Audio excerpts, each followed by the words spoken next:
One, cause, now. Okay, hi, I'm Wyse. This is attached juggling as presented in the form of the MPC. We're going to focus on techniques. Techniques are motion, pressure, and change. So your motions are your swings, which are anything below the point of gravity, the point that you're contacting. So these are your swings, these are your spins.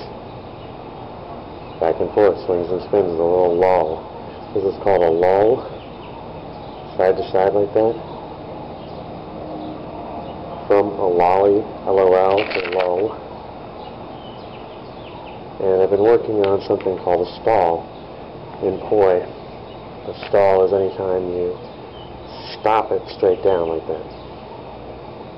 Like that. That's a stall. So, your motions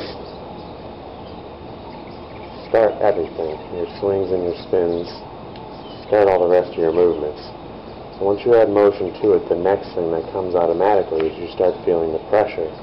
And the pressure is the wrap and the pull. And you can feel the pressure in the string. Pressure is illustrated in the technique called an orbit. This is a pressure technique. It's orbiting. Coming this way, vertical orbit.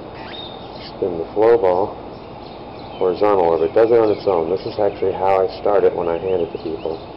So first thing I'm showing them is it has motion with a feeling of pressure. And I tell them, feel the pressure, hold the ball with these three fingers and feel the pressure on your finger while pitching it with your thumb.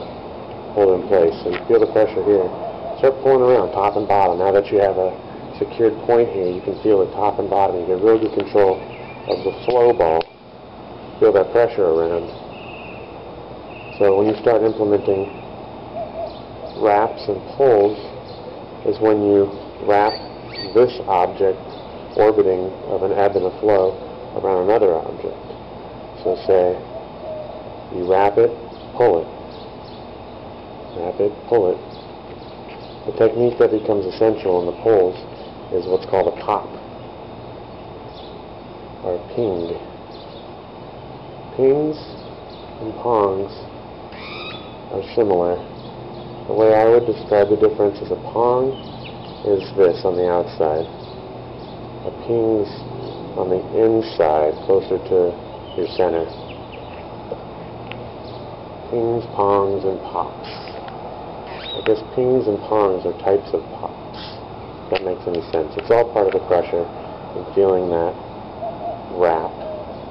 And now a new term established by Jason, a ring, which is where you cause a loop around your fingers. I guess this is a looped or twisted ring or something. Say I have more than one string, but essentially making a ring with a string around your finger. A lot of stuff can be done with rings that I don't think people have really gotten into yet.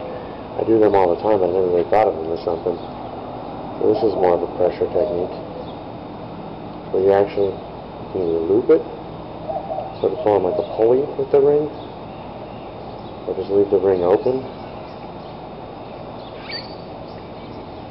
and make stuff like that. All part of your pressure type categories, feeling this wrap and pull. What you can end up doing then is going from pressure into changes by feeling that pop, feeling that beat.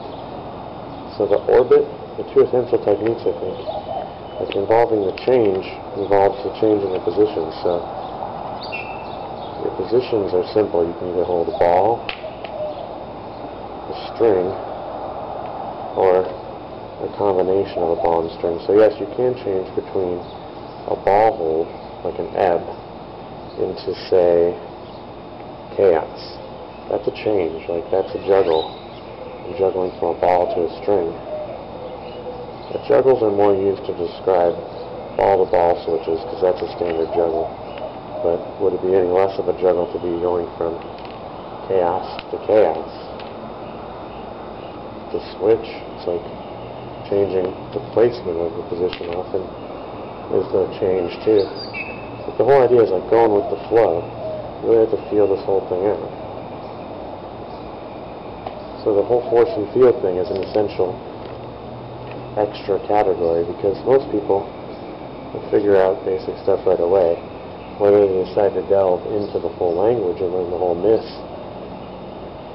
is whether they are committed to mastering all these techniques. If they're committed to mastering all these techniques, the force and feel then elaborates in the end the whole aspect of the motion, pressure, change being divided in a dichotomy of feel and force. Everything is swing, the feel first, spin, the force.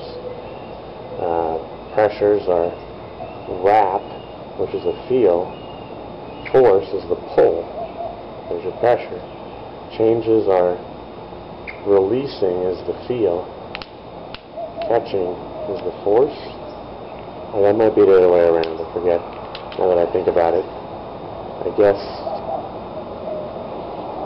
think I said it right the first time. I think originally I planned it to be the releasing is the feeling. Because you have to release it on a timing. So it really, when you release, letting go of something is just as big of a deal as adding emotion to it.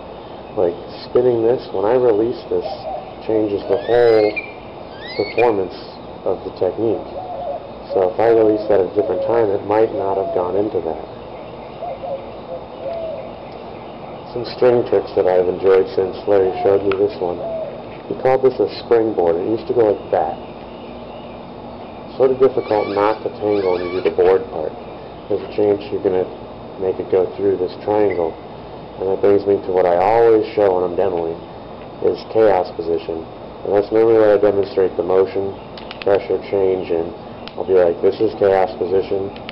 You can swing it, spin it, wrap it, pull it, or change it by releasing or catching some part of the position, the BSC, the ball string or combo, the basic positions. That's where I get back into position. Okay, now I got hiccups. Pretty simple though. Now I don't have hiccups. I don't know what that was. Pretty simple though. As long as you flow with it. You really got a flowy thing, so it should look like you're really just playing with it. That's free doing. Astro Jacks are the first brand that came out. Astro Jacks has much respect. Larry Shaw invented a very awesome idea, and I've dedicated my life to it. So the writing of the myths is my way of giving the community a foundation to build a culture on. I would just hope everyone would like to be included in this process. One cause now.